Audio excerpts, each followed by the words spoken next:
The Divine Miss M was I think it's one facet of her personality. I think it's something that she probably kept under wraps when she was growing up in Hawaii, because she grew up, as we used to say, the only Jewish girl in the Samoan neighborhood. And so she had many cultures attacking her at once. I mean, it was her Jewish family from Jersey, and all the Japanese and Chinese and Korean kids that she was growing up with, and the Samoans. So she had all these things battering her, and I don't think that she actually blossomed until she got to New York, and she met a lot of gay guys, and she began hanging out around town and letting all of that seep into everything else that she was doing. And the Divine Miss M was, I think, a release for that side of her personality that she'd never been able to express, that actually was best expressed on stage. The outrageousness and the fact that she viewed herself as somebody on the outside, and she was going to be more fabulous than anybody on the inside.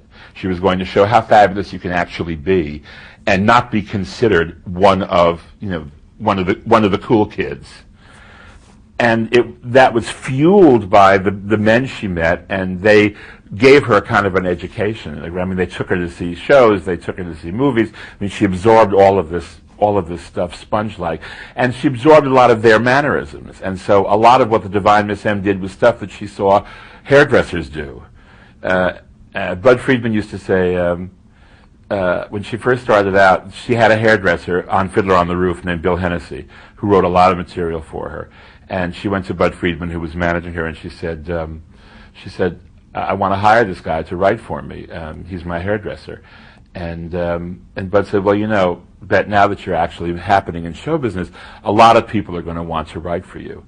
And he said, but in fact, really, it only was hairdressers. As it went on. So I was the first non-hairdresser to actually dive in.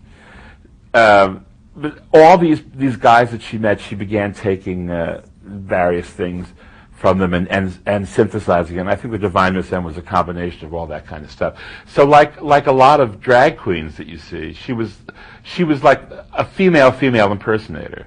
I mean, she was playing a role. The Divine Miss M was this woman in quotes, the last of the truly trashy women.